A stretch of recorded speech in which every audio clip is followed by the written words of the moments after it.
ইমাম হুসাইনের জন্য মহরম মাসে আমরা শোক করব আশুরার দিন, ঠিক আছে।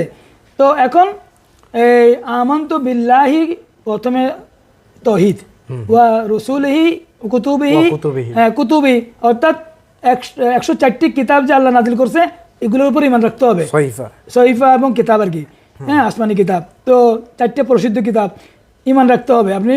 কিন্তু বর্তমান ইনজিল, বর্তমান তওরাত, বর্তমান জবুর এগুলো তো বিকৃত, অরিজিনাল যেটা সেটার উপরে ঈমান রাখতে হবে, কোরআনের উপর ঈমান রাখতে হবে।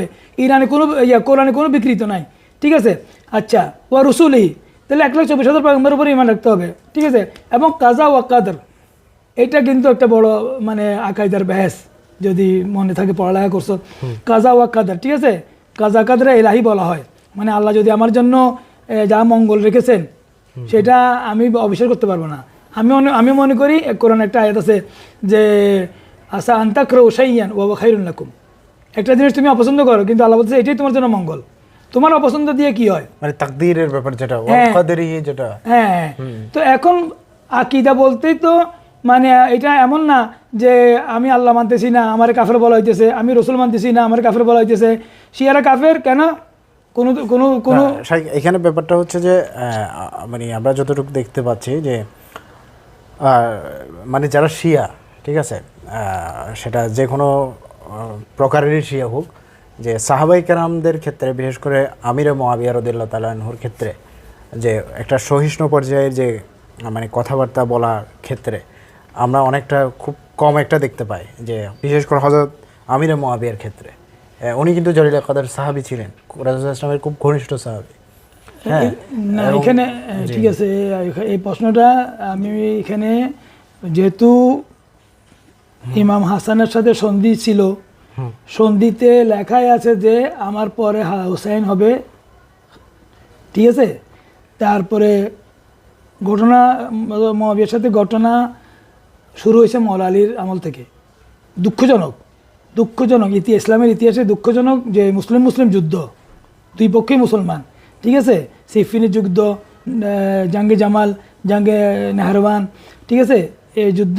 এরপরে আসছে হযরত আলীর পরে ওনার পুত্র ইমাম হাসান, ওখানে যুদ্ধ না হয়ে সন্ধি হয়েছে, ঠিক আছে। ওখানে ছিল যে আমার পরে ভাই হোসাইন হবে খেলাফতের মানে উত্তরাধিকারী।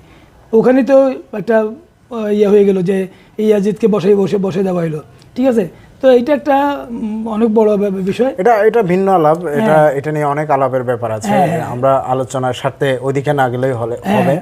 কারণ হচ্ছে হযরত মুআবিয়ার ক্ষেত্রে যে অসহিষ্ণুশীল আচরণগুলো করা হয় এই শিয়াদের পক্ষ থেকে, এটা একেবারে স্বীকৃত, এটা অস্বীকারের কোনো জায়গা নাই। না, অসহিষ্ণু বলতে মানে আমি বারবার বলি আমরা কিন্তু হিস্ট্রিক্যাল জিনিসটাকে তুলে ধরি। এখন কেউ যদি একটা সাধারণ, আমি বারবার বলতেছি যে স্কলারের সাথে আলোচনা এক বিষয়, আওয়ামুন নাস এক বিষয়। আহলে সুন্নাতের একজন আওয়ামুন নাসও আমার কাফের বললে আমি কাফের হয়ে যাই না, ঠিক আছে। আবার একজন আহলে তাশাইয়্যু সে যদি কাউকে মানে গালমন্দ মানে মানে খারাপ করে সেটাও তার পাপের কাজ, মানে নিষেধ আছে, ঠিক আছে। কিন্তু কোরআনের ভাষায় যে কোনো ব্যক্তি জুলুম করলে, পৃথিবী থেকে আমরা বা আমাদের দেশে আমরা জালেম দেখতেছি না, আমি বলবো না আল্লাহ তোমার লানত হোক জালেমের উপর।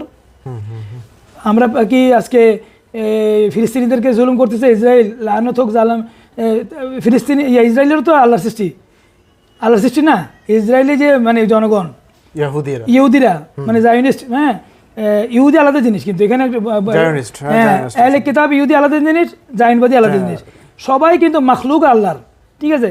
তারপরেও তো আল্লাহ বলতেছে লানাতুল্লাহ আলা জালিমিন, কোরআনে বলতেছে লানাতুল্লাহ আলাল মুনাফিকিন, লানাতুল্লাহ আলাল কাযিবিন, ঠিক আছে। তো এখন আমি যখন দোয়া করার সময় লানাতুল্লাহ আলা জালিমিন বা মুনাফিকিন সেটা একটা বিষয়, আর ব্যক্তির নাম নিয়ে যখন কেউ কিছু বলে সেটা নিষেধ করা হয়েছে, ঠিক আছে। কিন্তু কারবালার ঘটনার আসলেই ওই পিছনের দিকে ইতিহাস আমরা ইতিহাস যখন বলি, আমরা বারবার বলতেছি যে আমরা আলোচনা করি, ইতিহাস তুলে ধরি, আমরা কিন্তু করি না যে ওই ব্যক্তি এরকম না হিস্ট্রিক্যাল অনেক ডিসকাশন হতে পারে, সেটা হ্যাঁ। ওলামায়ে কেরামদের মধ্যে হবে হ্যাঁ এবং বিশেষজ্ঞ কিন্তু মহলের কোনো মধ্যে হবে। ব্যক্তি মানে কোনো ব্যক্তি কোনো পাবলিক যদি আওয়ামুন নাস, সেটা দুই পক্ষেরই আছে, দুই পক্ষেরই আছে। যেমন যেমন গাদিরের অনুষ্ঠান করলাম শুক্রবার, কোরআন তেলাওয়াত করলো, বেচারা কাফের হয়ে গেল। মানে আহলে সুন্নাহ ওয়াল জামাত আহলে সুন্নাত ছিল, হ্যাঁ আমার মানে পরিচিত একজন। পরিচিত ছেলের বয়সের, আমার সাথে মানে পিতা পুত্রের মতো সন্তান এর সম্পর্ক, হ্যাঁ ডাকছি যে কোরআন তেলাওয়াত করার জন্য, বেচারা ছবিটা দেখে এখন বেচারা কাফের হয়ে গেছে। আচ্ছা তো এত সহজ না। না সেটা ফতুয়াবাজি বহুত মানে আল্লাহ তাআলা এই জিব্বার জন্য বিচার নিবে অনেক। গীবত করি, মিথ্যা অপবাদ লাগাই, ঠিক আছে, হ্যাঁ আমি দেখি নাই জেনার জন্য কতটা শর্ত, 4 জন সাক্ষী, তো কত কঠিন প্রমাণ করার জন্য।